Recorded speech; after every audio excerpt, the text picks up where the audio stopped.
आप सभी देशवासियों को जय जवान जय किसान यूट्यूब चैनल की तरफ से प्यार भरा नमस्कार।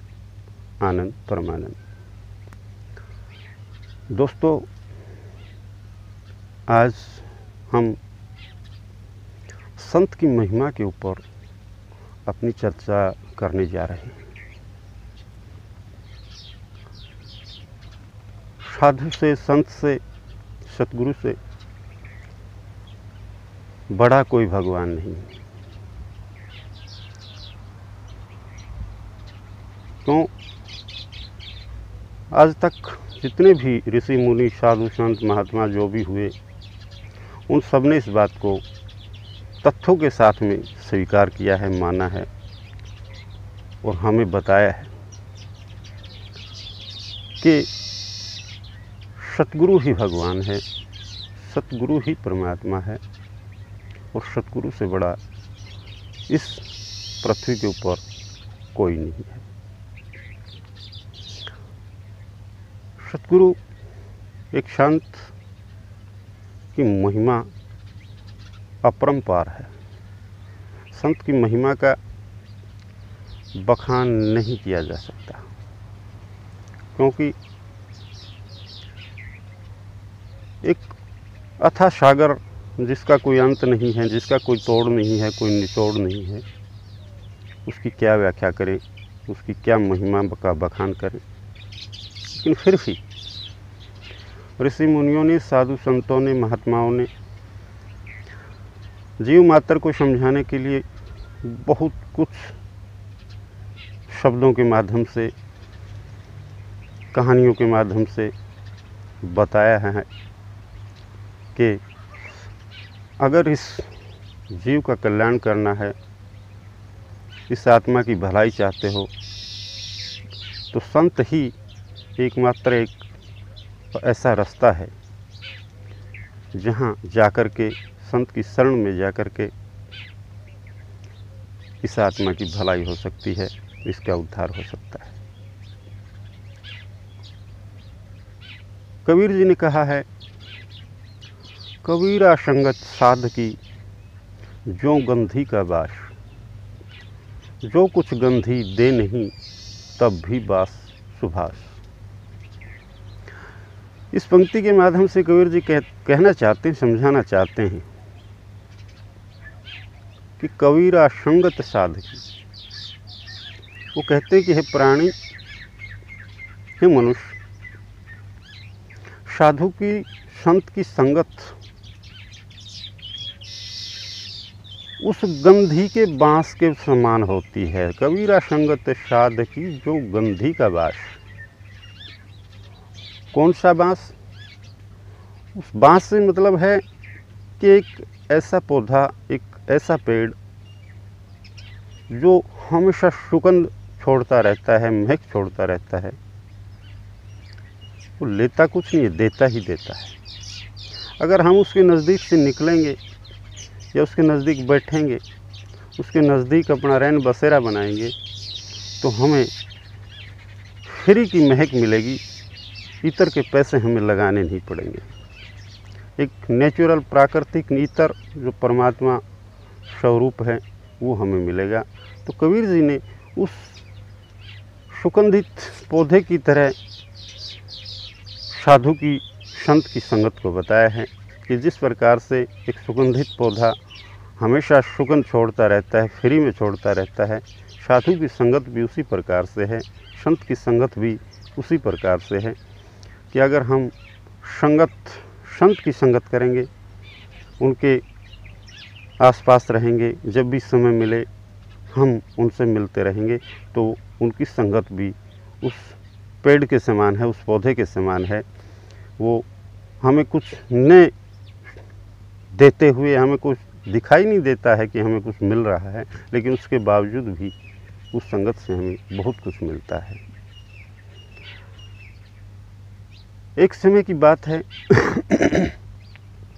एक नगरी में एक संत रहा करते थे। नगरी के बाहर उन्होंने अपनी कुटिया बनाई थी, रैन बसेरा बनाया था और वहाँ रह करके अपना ध्यान भजन करते थे, उस मालिक की, परमात्मा की भक्ति में लीन रहते थे। उसी नगरी से एक लड़की की शादी दूसरी नगरी में हुई और उस लड़की के ससुर जो थे वो वहाँ के राजा के दरबार में पानी भी भरा करते थे। एक रोज़ उस लड़की के ससुर को अचानक कोई ज़रूरी काम हो गया, कहीं जाना पड़ गया।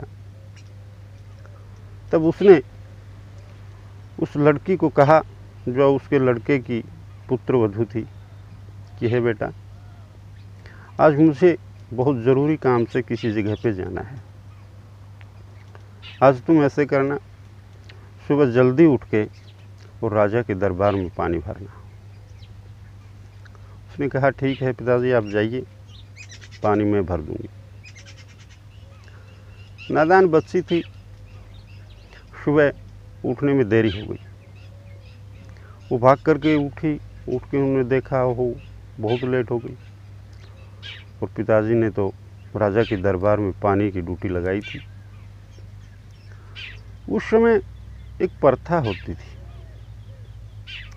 जब लड़की की विदाई होती तो उस समय पानी का एक मटका उस लड़की को दिया जाता था।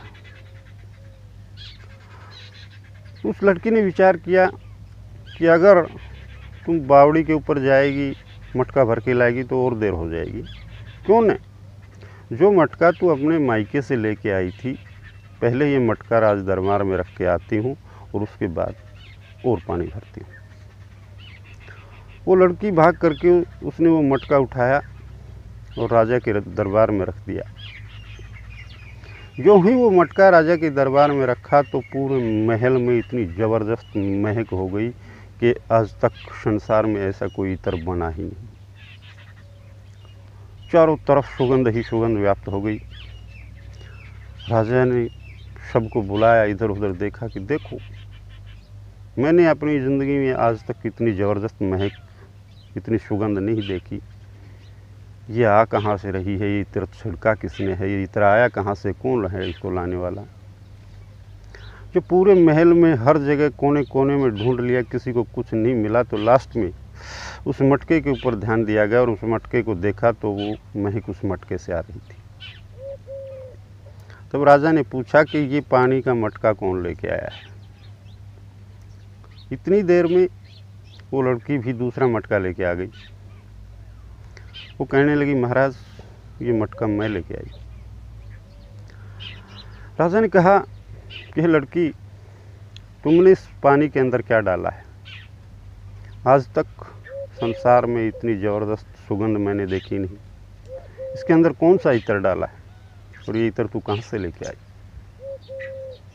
लड़की ने कहा, महाराज, मैंने इसके अंदर कुछ नहीं डाला, ये पानी है और ये पानी का मटका मैं मेरे मायके से लेके आई थी। इसके अंदर से ही कुदरत की दया से, या कुदरती कहिए, इस पानी के अंदर से ही ये महक ऐसे आती है। राजा ने कहा कि झूठ मत बोल, पानी के अंदर से ही इतनी ज़बरदस्त इत्र की महक कभी आ नहीं सकती। लड़की ने कहा, महाराज, आती है। जिस बावड़ी से ये मटका आया था उस पूरी बावड़ी के अंदर ही ऐसी महक आती है। राजा ने कहा, लड़की, वो बावड़ी दिखाइए, और अगर तुम्हारी बात झूठ निकली तो तुम्हें बख्शा नहीं जाएगा। लड़की ने कहा, चलिए महाराज। तुरंत राजा ने आदेश दिए और उस लड़की को साथ लेकर के राजा अपने मंत्रियों और संतरियों को साथ लेकर के और उसके गांव की तरफ चल पड़ा। जैसे उस बावड़ी के नज़दीक लगने लगा तो वहाँ से वो महक आनी शुरू हो गई। और जैसे बावड़ी के पास में पहुँचा तो राजा इतना मदमस्त हो गया, मदहोश हो गया कि उसको समझ नहीं आ रहा था कि मैं पृथ्वी पे हूँ या स्वर्ग में हूँ। चारों तरफ देखा तो कुछ दिखाई नहीं दिया। बावड़ी से कुछ दूरी के ऊपर एक झोपड़ी दिखाई दी। राजा चलते चलते धीरे धीरे उस झोपड़ी की तरफ बढ़े और झोपड़ी के अंदर जाके देखा तो वहाँ पर एक संत बैठे हुए थे। राजा ने संत जी से आदर प्रणाम किया, इजाज़त ली और वहाँ बैठ गए। संत ने कहा कि हे महाराज, आज इतने बड़े राजा का एक सन्यासी, एक साधु, एक संत की कुटिया पर कैसे आना हुआ? राजा ने कहा, महात्मा जी, मुझे एक बात बताने का कष्ट करें। कि पूछिए। कि इस पूरे क्षेत्र में इतनी ज़बरदस्त महक कैसे है? इस बावड़ी के पानी में इतनी ज़बरदस्त महक कैसे है? मैंने अपनी ज़िंदगी में आज तक ऐसा इत्र नहीं देखा जिसके अंदर इतनी महक हो। संत ने कहा कि हे राजन, ये मेरी इस पूरी ज़िंदगी की कमाई है। ये महक उस परमात्मा के भजन की है, उस मालिक के ध्यान की है।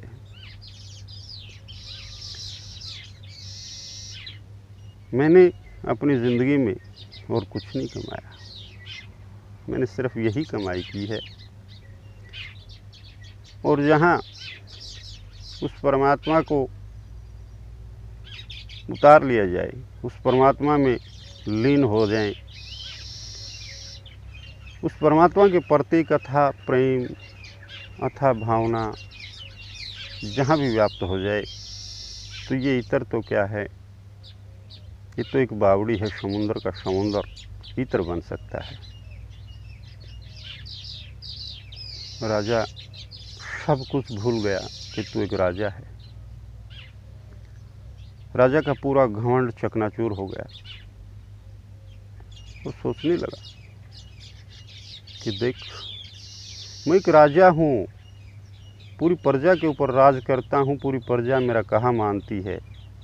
किसी को मैं बकसता हूँ तो किसी को दंड देता हूँ, लेकिन मैंने अपनी ज़िंदगी में कुछ नहीं किया। मेरी पूरी ज़िंदगी ऐसे ही व्यर्थ चली गई। पछताने लगा, बहुत पछतावा किया। और वहीं का वहीं पूरे राजपाट को त्याग करके सन्यासी बन गया, एक संत की शरण में चला गया, संत जी का शिष्य बन गया और वहीं रह करके उस मालिक के भजन में लीन हो गया, उसकी साधना में व्याप्त हो गया। ये एक ताकत होती है संत की। संत एक कसाई को सत्संगी बना सकता है, सत्य के मार्ग पर चला सकता है। तो दोस्तों, मैं क्या कहूँ, मेरे पास कोई शब्द नहीं है कि संत क्या है, संत की ताकत क्या है। मैं तो आप सबको इतना ही कहना चाहूँगा कि संत से बड़ी कोई ताकत नहीं है, संत से बड़ा कोई सूरमा नहीं है, संत से बड़ा कोई क्षत्रिय नहीं है, और संत से बड़ा कोई दानी भी नहीं।